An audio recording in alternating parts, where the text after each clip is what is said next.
अस्सलाम वालेकुम dear students. आज की वीडियो में हम पढ़ेंगे क्लास 9 इंग्लिश का यूनिट नंबर 4 द डैफोडिल्स।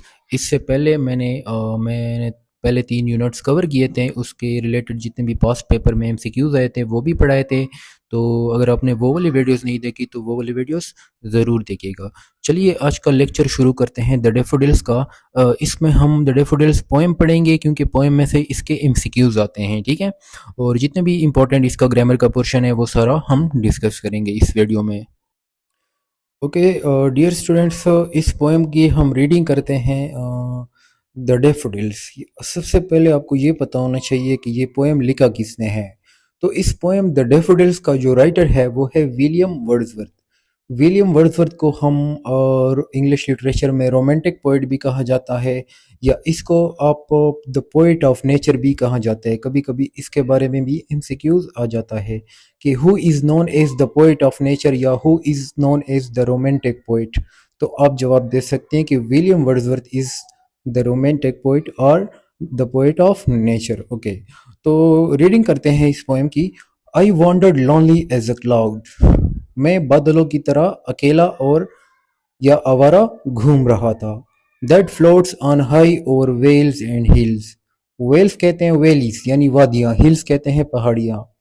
वो बादल जो वादियों के ऊपर और पहाड़ों के ऊपर तैरते हैं। When all at once, जब अचानक, I saw a crowd, मैंने एक हुजूम देखा। A host of golden daffodils, सुनहरे आब नरगस के फूलों का एक झुंड देखा मैंने। Beside the lake, beneath the trees, beside the lake का मतलब होता है झील के किनारे, beneath the trees, और वो डेफोडिल्स कहाँ पे थे? दरख्तों के नीचे थे और झील के किनारे पर थे। Fluttering and dancing in the breeze, fluttering का मतलब होता है पड़पड़ाना, डांसिंग का मतलब होता है नाचना। Fluttering and dancing in the breeze, और डेफोडिल्स जो थे वो पड़पड़ा रहे थे और नाच रहे थे क्योंकि उन पे ब्रीज यानी ठंडी हवा लग रही थी, ठीक है। यानी हवा में वो पड़पड़ा रहे थे और नाच रहे थे। दूसरा स्टेंजा देखते हैं। Continuous as the stars that shine and twinkle on the milky way, उन सितारों की तरह लगातार थे वो सितारे जो चमकते हैं और टिमटिमाते हैं कहकशां में, ठीक है। ट्विंकल कहते हैं टिमटिमाना, यानी वो सितारे जो होते हैं जिसकी लाइट डिम हो जाती है और फिर ज्यादा हो जाती है, उसको क्या कहते हैं? ट्विंकल कहते हैं। मिल्की वे किसको कहते हैं? कहकशां, यानी कि हमारी जो एक गैलेक्सी है मिल्की वे, ठीक है। तो बहुत सारी गैलेक्सीज है, तो मिल्की जो है ना, मिल्की वे भी एक गैलेक्सी है जो हमें नजर आती है, ठीक है। अब यहाँ पे शायर ने क्या किया है, वो कहता है कि ये जो डेफोडिल्स थे वो बिल्कुल उन सितारों की तरह, जो सितारे कहकशां में फैले हुए होते हैं और खूबसूरत नजर आते हैं और उनकी तादाद जो है ना बहुत ज्यादा होती है, हम उनको गिन नहीं सकते। उनकी तरह जो डेफोडिल्स थे वो भी क्या थे? फैले हुए थे। They stretch in never ending line, वो एक ना खत्म होने वाली कतार में फैले हुए थे। along the margin of a bay, bay कहते हैं झील या दरिया, दरिया के किनारे पर या झील के किनारे पर। 10,000 saw I at a glance, एक ही झलक में मैंने 10,000 डेफोडिल्स देखे। टॉसिंग देयर हेड्स, जो अपने सरों को हिला रहे थे। इन स्प्राइटली डांस, और खुशी से नाच रहे थे। तीसरा स्टेंजा देखें। द वेव्स बिसाइड देम, उनके साथ जो लहरें थी, यानी उनके साथ झील था और झील की जो लहरें थी, डांस्ड, यानी उनके साथ जो लहरें थी वो भी नाच रही थी।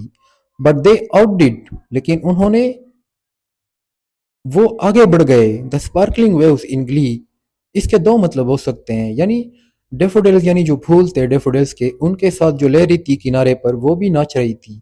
बट दे आउटडिड, लेकिन उन्होंने, डेफोडिल्स ने हरा दिया द स्पार्कलिंग वेव्स, चमकती हुई लहरों को, इन ग्ली, खुशी खुशी या खुशी से। ग्ली का मतलब होता है हैप्पी फीलिंग, यानी खुशी वाली जो फीलिंग्स होती है। यानी कि डेफोडिल्स और वो जो लहरी थी पानी की, उन दोनों में कंपटीशन चल रहा था, और डेफोडिल्स ने जो है ना उनसे वो बेहतर जो है ना अंदाज में जो है ना वो नाच रहे थे। अच्छा, a poet could not but be gay, एक शायर खुश रहे बगैर नहीं रह सकता। गे का मतलब होता है खुश होना, happy, to be happy, it means gay, to be happy. In such a jocund company, jocund company का मतलब होता है पुरमुसरत महफिल, यानी ये जो जोकंड कंपनी है ये डेफोडिल्स के लिए शायर ने इस्तेमाल किया है। यहाँ पे शायर ये कहते हैं कि इस तरह का खुश यानी लुत्फानंदोज नज़ारा देखकर एक शायर खुश रहे बगैर नहीं रह सकता। आगे देखो। आई गेज्ड एंड गेज्ड, मैं घूरता रहा और घूरता रहा। बट लिटिल थॉट, लेकिन मैंने ये नहीं सोचा। What wealth the show to me had brought, कि इस नज़ारे ने मुझे क्या खुशी दी है। वेल्थ का यहाँ पे मतलब होता है प्लेजर, खुशी, ठीक है। What wealth the show to me had brought, यानी मैं उस डेफोडिल्स के नज़ारे को देखता रहा, लेकिन मैंने ये नहीं सोचा कि इस नज़ारे ने मुझे क्या खुशी दी है या इस नज़ारे ने मुझे क्या फ़ायदा दिया है। वेल्थ का यहाँ पे मतलब वो दौलत, वैसे वो दौलत नहीं है जो पैसे वगैरह हो। यहाँ पे वेल्थ का मतलब होता है खुशी, प्लेजर, ठीक है, पीस।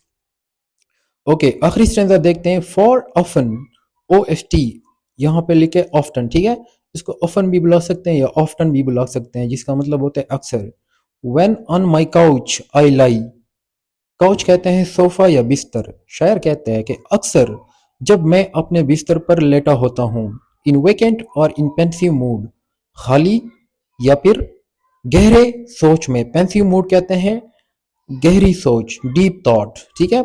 शायर कहते हैं कि अक्सर जब मैं अपने सोफे पर, बिस्तर पर उदास या फिर गहरी सोच में लेटा हुआ होता हूँ, दे फ्लैश अपॉन दैट इनवर्ड आई, तो डेफोडिल्स का जो नज़ारा है वो मेरे ख्यालात में आ जाता है। इनवर्ड आई का यहाँ पे मतलब होता है थॉट्स, इमेजिनेशन, ठीक है। इनवर्ड आई का मतलब होता है इमेजिनेशन। अच्छा, हमारे दो किस्म का आइज होते हैं। एक आउटवर्ड आइज होते हैं जिनके जरिए से हम देखते हैं, लेकिन दूसरे जो इनवर्ड आई होते हैं उनके, जिसके जरिए से हम सोचते हैं, यानी हमारी जो इमेजिनेशन होती है, हमारी जो सोच होती है, ठीक है, थिंकिंग जो होती है, उसको हम इनवर्ड आई कहते हैं। अब जो डेफोडिल्स का नज़ारा है, दे फ्लैश अपॉन दैट इनवर्ड आई, तो वो नज़ारा जो है ना मेरी सोच में, मेरे जहन में आ जाता है। Which is the bliss of solitude, bliss का मतलब होता है ब्लेसिंग, यानी वो कहता है शायर कि फिर जो है ना ये नज़ारा जब मेरे जहन में आ जाता है तो ये क्या है, तन्हाई में एक रहमत है। And then my heart with pleasure fills, और फिर मेरा दिल खुशियों से भर जाता है। And dances with the daffodils, और नरगस के फूलों के साथ नाचने लगता है। ओके डियर स्टूडेंट्स, ये तो था इस पोएम की ट्रांसलेशन, क्योंकि इस पोएम को पहले समझना ज़रूरी होता है। अच्छा, अब ज़रा देखते हैं कि एग्ज़ाम में, स्पेशली एसएसटी में या 9th 10th के जो बोर्ड के एग्ज़ाम्स होते हैं उनमें भी ये सवाल आते हैं।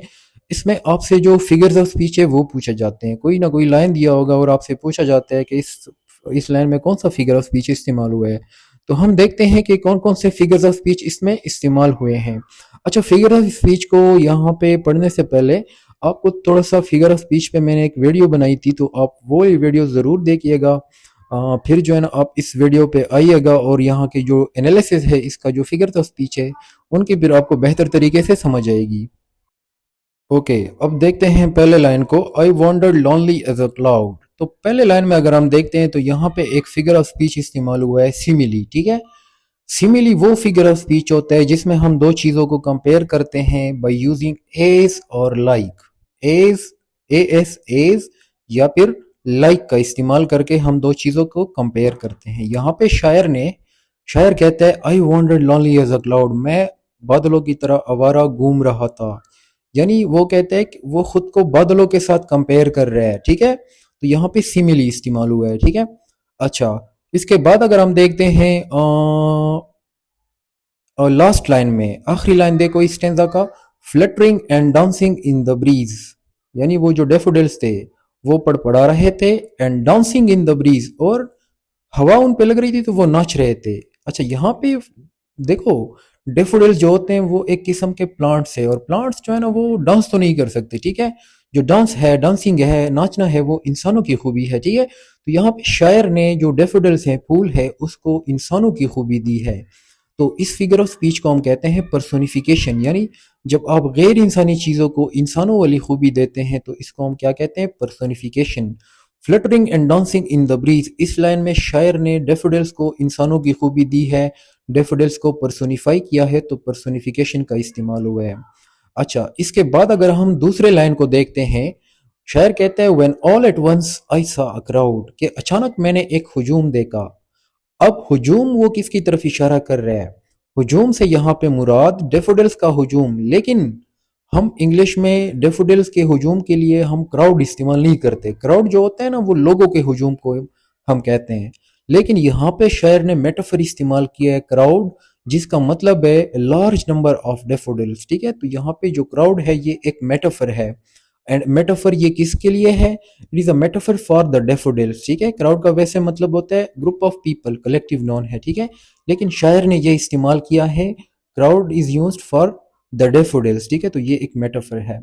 अच्छा, दूसरे स्टेंजा को देखते हैं। Continuous as the stars that shine and twinkle on the milky way. इस दूसरे स्टेंजा के पहले दो लाइन में शायर ने डेफोडिल्स को सितारों के साथ कंपेयर किया है, ठीक है, तो यहाँ पे उसने सिमिली का इस्तेमाल किया है पहले दो लाइनों में। अच्छा, तीसरा लाइन अगर हम देखते हैं, they stretched in never ending line, वो एक ना खत्म होने वाली कतार में फैले हुए थे। इस लाइन में शायर ने डेफोडिल्स को बड़ा चढ़ाकर बयान किया है, यानी यहाँ पे जो हम जब हम किसी चीज को बड़ा चढ़ाकर बयान करते हैं तो उस फिगर ऑफ स्पीच को हम कहते हैं हाइपरबली, ठीक है। तो they stretched in never ending line, इस लाइन में शायर ने हाइपरबली का इस्तेमाल किया है।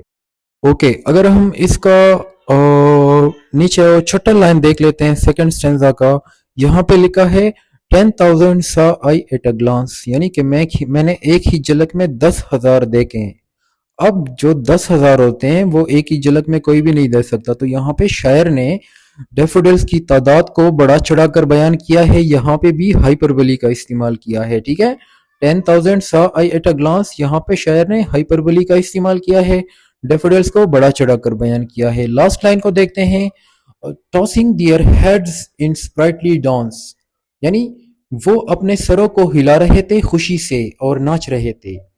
यहाँ पे फिर से शायर ने पर्सोनिफिकेशन इस्तेमाल किया है, क्योंकि जो डैफोडिल्स होते हैं वो सर नहीं हिला सकते हैं और ना ही वो नाच सकते हैं, लेकिन शायर ने उसको इंसानी की खूबी दी है, ठीक है, तो यहाँ पे पर्सोनिफिकेशन इस्तेमाल किया है।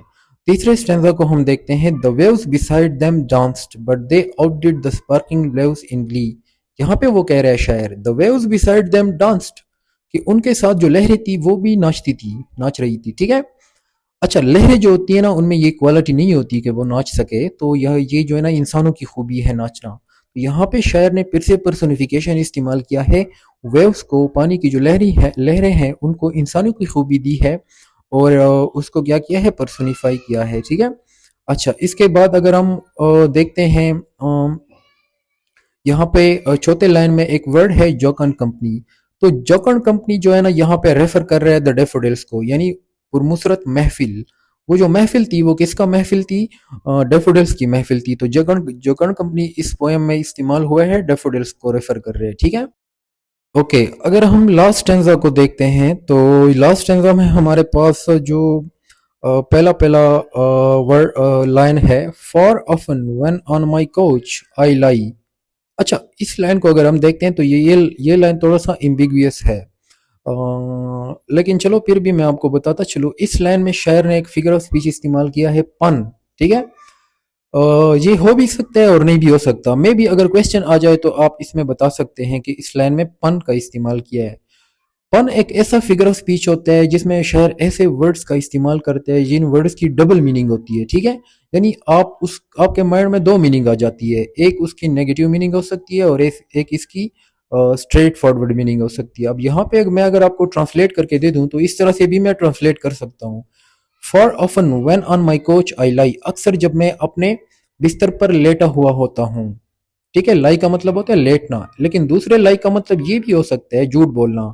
तो इसका मतलब ये भी हो सकता है कि अक्सर जब मैं अपने बिस्तर पर झूठ बोलता हूँ, झूठ, ठीक है। तो ये एक पन है लाई, ठीक है। इस लाइन में शायर ने पन इस्तेमाल किया है क्योंकि इनकी डबल मीनिंग हो सकती है, but I am not sure about this figure of speech, ये हो भी सकता है और नहीं भी हो सकता। बट अगर कभी सवाल आ जाए तो ये एक पन की तरह आप इसको ले सकते हैं, ओके। ओके, दूसरे लाइन में हम देखते हैं हमारे पास दो वर्ड्स हैं। एक वर्ड है वैकेंट, वैकेंट कहते हैं खाली, एम्प्टी को। पेंसिव मूड कहते हैं डीप थॉट, यानी गहरी सोच, ठीक है। अच्छा, उसके बाद है हमारे पास तीसरे लाइन में इनवर्ड आई। इनवर्ड आई मैंने आपको बता दिया, it is a metaphor for imagination, ठीक है। इनवर्ड आई एक मेटाफर है और इसका मतलब है इमेजिनेशन, ठीक है। अच्छा, ब्लिस का मतलब होता है ब्लेसिंग, जिसको हम रहमत भी कहते हैं या नवाजना भी कहते हैं। अच्छा, आगे देखते हैं। And then my heart with pleasure fills and dances with the daffodils. तो इन आखिरी दो लाइनों में शायर ने फिर से पर्सोनिफिकेशन का इस्तेमाल किया है। वो कहता है कि फिर मेरा दिल खुशियों से भर जाता है और डेफोडिल्स के साथ नाचने लगता है। अब जो हर्ट होता है ना, वो उसको इंसानों की खूबी दी है, नाचने वाली खूबी दी है, तो यहाँ पे पर्सोनिफिकेशन का इस्तेमाल किया है। तो डियर स्टूडेंट्स, ये तो था इस पोएम का जो एनालिसिस है, इसमें जो फिगर्स ऑफ स्पीच हैं। अब इस पोएम के एक्सरसाइज की तरफ चलते हैं, वो ज़रा सॉल्व करते हैं। ओके, सो इसके एक्सरसाइज में सबसे पहले आपने क्या करना है, इसके जो अगर आपके पास बुक है पीडीएफ में, तो आप लोग इसके जो एमसीक्यूज हैं वो ज़रूर देखें। वो सारे एमसीक्यूज मैंने आपको जो पोएम एक्सप्लेन किया है, आप उन एमसीक्यूज की प्रैक्टिस करें और साथ में आपकी प्रैक्टिस होगी। ओके, मैं आपको एक्सरसाइज करा देता हूँ। एक्सरसाइज में भी ये वाला जो एक्सरसाइज है, वोकेबलरी का पोर्शन, ये तकरीबन हम मैंने सारे आपको डिस्कस करके दिए हैं, लेकिन फिर भी जल्दी जल्दी से मैं आपको बता देता हूँ, ठीक है। अच्छा, पहला पहला वर्ड है हमारे पास वोकेबलरी में। अगर हम देखते हैं ए नंबर क्वेश्चन है, उसमें हमारे पास है O F T, often. Often का मतलब होता है अक्सर, ठीक है। अच्छा, नेवर एंडिंग का मतलब होता है ना खत्म होने वाला, ठीक है। ग्ली का मतलब होता है हैप्पी फीलिंग, ठीक है, खुश होना। ब्लिस का मतलब होता है ब्लेसिंग, ठीक है, जिसको हम रहमत या नवाजना भी कहते हैं। ट्विंकल का मतलब होता है टिमटिमाना। स्पार्कलिंग मीन चमकना। स्ट्रेच का मतलब होता है फैलना, ठीक है। अच्छा, बी को छोड़ दें, ये इतना इंपॉर्टेंट नहीं है, सी पे आ जाएं। Which word of the poem means the same as. अच्छा, अब यहाँ पे कह रहे हैं कि पोएम में कौन से वर्ड्स हैं जो जिनका मतलब भी यही होता है जो इन वर्ड्स का है। पहला पहला वर्ड है number of daffodils. Number of daffodils के लिए पोएम में इस्तेमाल हुआ है क्राउड, ठीक है। डेफोडिल्स, नंबर ऑफ डेफोडिल्स के लिए कौन सा लफ्ज इस्तेमाल हुआ है पोएम में? क्राउड। ग्लैंस, ग्लैंस का मतलब होता है एक ही झलक में, ठीक है। इसके लिए पोएट ने इस्तेमाल किया है at at a glance, when all at once. At once आप इसका वो कर सकते हो। हैप्पी फीलिंग का मतलब होता है खुशी वाली फीलिंग जो होती है। इसके लिए पोएम में जो है ना, शायर ने जी ए वाई गे का लफ्ज इस्तेमाल किया है, डीप थॉट, गहरी सोच। इसके लिए शायर ने पेंसिव मूड इस्तेमाल किया है लफ्ज। इसके अलावा ब्लेसिंग के लिए शायर ने इस्तेमाल किया है ब्लिस, ठीक है। ये तो ये कुछ वर्ड्स है जो शायर ने इस्तेमाल किए हैं, ये इतना इंपॉर्टेंट नहीं है। आगे चलते हैं, मजीद इसका एक्सरसाइज देखते हैं। ओके, नेक्स्ट जो हमारे पास टॉपिक है वो है ग्रामर का। ये जो है ना बहुत ही इंपॉर्टेंट टॉपिक है, और मैं आपको सजेस्ट करूंगा कि ये जो टॉपिक है इसमें है participle, present participle and past participle. इस पे मैंने एक कंप्लीट वीडियो बनाई है, तो आप जाके वीडियोस में जाएं या वर्ब्स की जो आप प्लेलिस्ट है उसमें जाएं, वहाँ पे आप देखें पार्टिसिपल, ठीक है। पार्टिसिपल जो है ना एक नॉन फाइनाइट वर्ब की एक टाइप है, जिसमें मैंने आपको जेरेंड भी पढ़ाए थे, नॉन फाइनाइट वर्ब में से इन्फिनेटिव्स भी पढ़ाए थे, और ये तीसरा जो पार्ट है उसका वो क्या है, पार्टिसिपल है। पार्टिसिपल की दो टाइप्स होती है, present participle and past participle. मैं थोड़ा सा आपको बता देता हूँ कि प्रेजेंट पार्टिसिपल, जब वर्ब की आईएनजी वाली फॉर्म को हम एज एडजेक्टिव इस्तेमाल करते हैं तो उसको हम प्रेजेंट पार्टिसिपल बोलते हैं। जब वर्ब की थर्ड फॉर्म को हम एज एडजेक्टिव इस्तेमाल करते हैं तो उसको हम पास्ट पार्टिसिपल बोलते हैं। तो यहाँ पे ग्रामर का जो पहला पहला पोर्शन है ए वाला, इसमें हमने fill in the blanks fill करने हैं प्रेजेंट या पास्ट पार्टिसिपल से, ठीक है। पहला पहला है हमारे पास his dash coat needs mending, यानी यहाँ पे आप लगाएंगे past participle tattered. His tattered coat needs mending, यानी मेंडिंग कहते हैं मुरम्मत करना या ठीक करना। टैटर्ड का मतलब होता है फटा हुआ या पुराना, या ठीक है, यानी उसका जो फटा हुआ कोट है उसको मुरम्मत की जरूरत है, ठीक है। दूसरा देखते हैं, a dash stone gathers no moss, ठीक है। यहाँ ये एक प्रोवर्ब है, a rolling stone gathers no moss, तो यहाँ पे प्रेजेंट पार्टिसिपल रोलिंग लगेगा, ठीक है। अच्छा, थर्ड नंबर एमसीक्यू जो है उसको जरा देखते हैं, a dash opportunity never returns. ये जो एमसीक्यूज था ये एसएसटी जनरल 2022 में दिया था, बिल्कुल सेम टू सेम यही एमसीक्यूज था। तो यहाँ पे आप पास्ट पार्टिसिपल लगाएंगे, a lost opportunity never returns, ठीक है। अच्छा, चौथा नंबर देखते हैं, ही केप्ट मी वेटिंग, ठीक है। यहाँ पे प्रेजेंट पार्टिसिपल वेटिंग लगेगा, ओके। पांचवा देखते हैं, शी लुक्ड वरीड, यहाँ पे पास्ट पार्टिसिपल वरीड लगाओगे, ठीक है। अच्छा, बी नंबर देखते हैं, fill in the correct participle form, present participle और पास्ट पार्टिसिपल। इसमें भी हमने क्या करना है, प्रेजेंट या पास्ट पार्टिसिपल से इनको फिल करने हैं। He was sitting in an arm chair reading a magazine, यानी वो एक आर्म चेयर में बैठा था और मैगजीन पढ़ रहा था, तो यहाँ पे हमने प्रेजेंट पार्टिसिपल रीडिंग लगाया है, ठीक है।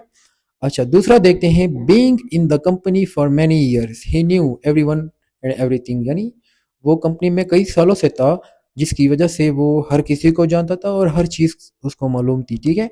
अब यहाँ पे जो बीइंग को अगर हम देखते हैं तो ये एक प्रेजेंट पार्टिसिपल है। हमारे पास एक वर्ब होते हैं जिसको हम कहते हैं बी, बी ई बी। तो बी की जो आईएनजी फॉर्म है उसको हम क्या कहते हैं, बीइंग कहते हैं। ये एक प्रेजेंट पार्टिसिपल है, जबकि उसकी जो थर्ड फॉर्म होती है B double E N been होती है, ठीक है। तीसरा हम देखते हैं, the cup with milk lay on the table. अच्छा, इस एमसीक्यू में थोड़ा सा इम्बिग्विटी है, तो इसको मैं फिलहाल छोड़ देता हूँ। चौथा नंबर देखते हैं, they knowing each other for ages they had a lot to talk about. यानी knowing each other for ages they had a lot to talk about। वो एक दूसरे को मतलब कि कई सालों से जानते थे। दे हैड उसके बाद जब वो मिले they had a lot to talk about, तो उस उनके जो है ना उनको बात करने के लिए बहुत कुछ था, यानी वो बहुत अरसे से एक दूसरे को जानते थे और उनको बात करने के लिए उनके पास बहुत कुछ था। ओके, अब पांचवा देखते हैं। Married into a rich family she got everything she wished for, यानी married into a rich family she got everything she wished for, यानी जब उसकी शादी हो गई एक अमीर खानदान में तो उसको वो सब कुछ मिला, उसने वो सब कुछ पा लिया जो जो उसने ख्वाहिश की थी। ठीक है, तो यहाँ पे हमने मैरिड यानी एक पास्ट पार्टिसिपल लगाया है। ओके, सो अगला जो हमारा टॉपिक है वो है इन्फिनेटिव एंड इन्फिनेटिव फ्रेज। ठीक है, अच्छा, इन्फिनेटिव जो होता है ना ये हमारे पास एक नॉन फाइनाइट वर्ब की एक टाइप है। यानी जब वर्ब की फर्स्ट फॉर्म से पहले हम प्रीपोजिशन टी ओ टू लगा देते हैं तो वो दोनों मिलकर उसको हम कहते हैं इन्फिनेटिव। ठीक है, पहले इन्फिनेटिव को देख लेते हैं फिर जरा इन्फिनेटिव फ्रेज को भी डिस्कस करते हैं। Infinitive is base form of verb often preceded by two, यानी इन्फिनेटिव जो होता है ना वो वर्ब की फर्स्ट फॉर्म होती है ऑफन प्रेसिडेड बाय टू, जिसके शुरू में ज्यादातर मोस्टली क्या आता है, टू आता है। And infinitive phrase consist of infinitive and related words, जबकि इन्फिनेटिव फ्रेज जो होता है उसमें शुरू में इन्फिनेटिव होता है और उसके बाद कुछ और वर्ड्स भी होते हैं जिसको हम मॉडिफायर्स कहते हैं। तो इन्फिनेटिव जो होता है टू प्लस वर्ब की first form is known as infinitive, जबकि इन्फिनेटिव फ्रेज जो होता है सबसे पहले उसमें इन्फिनेटिव होगा, इन्फिनेटिव के बाद कुछ और वर्ड्स भी होंगे जो इन्फिनेटिव के बारे में हमें इंफॉर्मेशन देंगे या जिसको हम मॉडिफायर्स कहते हैं। इस एक्सरसाइज में सिर्फ हमारे पास इन्फिनेटिव के वो मौजूद हैं तो हम इन्फिनेटिव को ही डिस्कस करते हैं। अच्छा, यहाँ पे कुछ प्रैक्टिस के लिए एग्जांपल्स है। Underline the infinitive in each sentence. अच्छा, पहला पहला जो हमारे पास है, the best plumber to call is mister Aamir. यहाँ पे आपने इन्फिनेटिव के नीचे लाइन लगाना है। टू कॉल यहाँ पे क्या है, इन्फिनेटिव है। दूसरा है his only ambition was to succeed at his job. To succeed क्या है, ये एक इन्फिनेटिव है। ठीक है, आगे देखते हैं तीसरा नंबर। ओके, थर्ड वन देखते हैं। Each year Mansoor try to find more deduction for his tax return. यहाँ पे अगर हम देखते हैं टू फाइंड क्या है, इन्फिनेटिव है। चौथा नंबर देखते हैं to patch the hole in the tyre, यहाँ पे टू पेज इन्फिनेटिव है। पांचवा देखते हैं she learn to read and write, तो यहाँ पे टू रीड क्या है, इन्फिनेटिव है। डी नंबर छोड़ दें। इसके बाद आ जाए जेरेंट एंड जेरेंट फ्रेजेस पे। सबसे पहले जेरेंट को देखते हैं कि जेरेंट क्या होता है। Gerund is a verb plus I N G use as a noun. Gerund जो होता है जब वर्ब की आई एन जी वाली फॉर्म को हम एज ए नाउन इस्तेमाल करते हैं तो फिर हम उसको क्या कहते हैं, जेरेंट कहते हैं। अब नॉन के जो है ना सेंटेंस में फंक्शंस होते हैं दो तरह से, वो सब्जेक्ट का काम भी करता है, ऑब्जेक्ट का काम भी करता है। तो जेरेंट जो होता है वो नॉन का काम करता है, सो सेंटेंस में वो सब्जेक्ट भी हो सकता है और सेंटेंस में वो ऑब्जेक्ट की जगह पर भी आ सकता है। एग्जाम्पल देखते हैं। पहला पहला हमारे पास एग्जाम्पल है स्विमिंग इज गुड एक्सरसाइज। तो यहाँ पे जो स्विमिंग है ये क्या है, जेरेंट है, क्योंकि ये सब्जेक्ट की तरह इस्तेमाल हुआ है। देखें, हमेशा आपने याद रखना है जेरेंट और प्रेजेंट पार्टिसिपल में आपने फर्क करना है। प्रेजेंट पार्टिसिपल जो होता है वो या तो सेंटेंस में हेल्पिंग मतलब कि मेन हेल्पिंग वर्ब के साथ होता है तो फिर वो प्रेजेंट पार्टिसिपल होता है जब टेंस बनाने के लिए हम इस्तेमाल करते हैं, या फिर जो प्रेजेंट पार्टिसिपल है वो एडजेक्टिव का काम करता है। लेकिन जो जेरेंट है वो वर्ब की आईएनजी फॉर्म, वो भी यानी प्रेजेंट पार्टिसिपल भी वर्ब की आईएनजी फॉर्म होती है लेकिन वो जेरेंट एडजेक्टिव का काम करती है सेंटेंस में। लेकिन जो जेरेंट होता है वो वर्ब की आईएनजी फॉर्म होती है लेकिन वो सेंटेंस में नाउन का काम करता है, यानी या सब्जेक्ट का काम करते हैं या ऑब्जेक्ट का काम करता है। तो पहला सेंटेंस अगर हम देखते हैं स्विमिंग इज गुड एक्सरसाइज, तो यहाँ पे स्विमिंग जो है ये सब्जेक्ट का काम कर रहा है इसलिए ये नॉन का काम कर रहा है, ये जेरेंट है वर्ब की एनजी वाली फॉर्म। दूसरा हम देखते हैं द गर्ल्स इंजॉय स्विमिंग।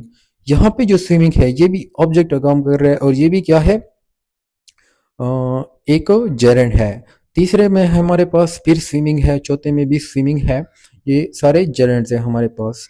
अच्छा, जेरेंट फ्रेज क्या होता है? A gerund phrase consist of a gerund and related words. Gerund phrase जो होता है वो हमेशा जेरेंट से शुरू होगा, यानी वर्ब की आईएनजी वाली फॉर्म से शुरू होगा और उसके साथ दूसरे अल्फाज भी होंगे जो उसके साथ मिलकर जो है ना जेरेंट फ्रेज बनाएगा। क्योंकि जेरेंट एक सिंगल वर्ड होता है, जेरेंट फ्रेज जो है ना ये एक ग्रुप ऑफ वर्ड्स होते हैं और हमेशा जेरेंट फ्रेज जो है ना जेरेंट से ही शुरू होगा। एग्जाम्पल देखते हैं, swimming in the lake is good exercise. तो यहाँ पे स्विमिंग जेरेंट है, इन द लेक जो है ना इसके साथ दूसरे वर्ड्स है, ग्रुप ऑफ वर्ड्स है, एक प्रीपोजिशनल फ्रेज है। तो जेरेंट प्लस प्रीपोजिशनल फ्रेज ये दोनों मिलकर एक जेरेंट फ्रेज बना रहा है। Swimming in the lake is good exercise, यहाँ पे ये सब्जेक्ट का काम कर रहा है जेरेंट फ्रेज, ठीक है। जेरेंट फ्रेज का भी वही काम होता है जो नाउन का होता है, ठीक है। वो सब्जेक्ट की तरह भी काम कर सकता है, ऑब्जेक्ट की तरह भी काम कर सकता है। तो यहाँ पे swimming in the lake subject की तरह काम कर रहा है, एक जेरेंट फ्रेज है, ठीक है। अच्छा आगे नीचे कुछ प्रैक्टिस के लिए एमसीक्यूज है, सेंटेंसेस है। अंडरलाइन द जेरेंट और Geraint phrases in the following sentences, तो यहाँ पे हम जेरेंट फ्रेज को अंडरलाइन करेंगे, ठीक है। पहला में हमारे पास सेंटेंस है swimming at beach is safer than swimming in open sea. तो इस सेंटेंस में हमारे पास दो जेरेंट फ्रेजेस है। स्विमिंग एट बीच सब्जेक्ट का काम कर रहा है, जबकि दूसरा जो है हमारे पास स्विमिंग इन ओपन सी ये ऑब्जेक्ट का काम कर रहा है। तो ये दोनों जेरेंट फ्रेजेस हैं। दूसरा है हमारे पास Karim doesn't like getting up early on Sunday. तो यहाँ पे जो getting up early on Sunday है ये एक जेरेंट फ्रेज है, ठीक है। तीसरा है हमारे पास Maria enjoys reading stories at night. तो यहाँ पे जो रीडिंग स्टोरीज एट नाइट ये पूरा का पूरा जेरेंट फ्रेज है, ठीक है। चौथा है हमारे पास living Swat change Nazir career forever. Living Swat क्या है, जेरेंट फ्रेज है। अब देखें ना, जेरेंट फ्रेजेस जितने भी है हमेशा जेरेंट से शुरू हो रहे हैं, ठीक है। तो ये चीज अपने माइंड में रखें। पांचवा है हमारे पास the darkness of the night prevented us from finishing the job. यहाँ पे फिनिशिंग द जॉब जो है ये एक जेरेंट फ्रेज है। ये फिर से देखो ना, वर्ब की एनजी वाली फॉर्म या जेरेंट से शुरू हो रहा है। तो जेरेंट फ्रेज के शुरू में हमेशा जेरेंट आएगा। वो फ्रेज जिसके शुरू में जेरेंट आता है वो कौन सा फ्रेज होता है, जेरेंट फ्रेज होता है। तो डियर स्टूडेंट्स, आई होप कि आपको इसकी कुछ ना कुछ समझ आई होगी। तो अगर आपको ये वीडियो पसंद आती है तो काइंडली इस मेरे चैनल को सब्सक्राइब कीजिए और इस वीडियो को भी लाइक कीजिए। और इंशाल्लाह अगली दफ़ा मिलते हैं मज़ीद चैप्टर नंबर 5 के साथ। अच्छा, इसके अलावा मैं आपको सजेस्ट करूंगा कि इस एक्सरसाइज में जो ग्रामर के टॉपिक्स है present and past participle and Geraint, तो ये जितने भी टॉपिक्स है, ये 3-4 टॉपिक्स, इन पे मैंने वीडियोस बनाई है। तो ये आप या तो यूट्यूब से या गूगल से कहीं से भी कर ले, लेकिन इसको आप डिटेल के साथ समझ लीजिएगा, ठीक है। क्योंकि ये समझना बहुत ज़रूरी है, इनमें से एमसीक्यूज आते हैं ताकि आपका क्लियर हो जाए, ठीक है। इधर तो मैंने जस्ट मतलब कि एक्सरसाइज करा दिया है ताकि हम जो हमारी जो प्रिपरेशन है वो कंटिन्यू हो, ठीक है। ग्रामर का जो है ना, जो मुश्किल मुश्किल टॉपिक्स है वो मैंने अलग से एक्सप्लेन किए हैं। जो जेरेंट फ्रेज है वो उसको भी मैं उस पर भी मैं वीडियो बनाऊंगा बहुत जल्द और उसको भी मैं अपलोड करूंगा। बाकी जेरेंट्स इन्फिनिटिव्स जो होते हैं, प्रेजेंट पार्टिसिपल पास्ट पार्टिसिपल, इन सारों पे मैंने वीडियोस बनाई हुई हैं। तो आप जाके प्लेलिस्ट में या वर्ब की प्लेलिस्ट में आप जाके देख सकते हैं इसको। तब तक के लिए अल्लाह हाफिज़।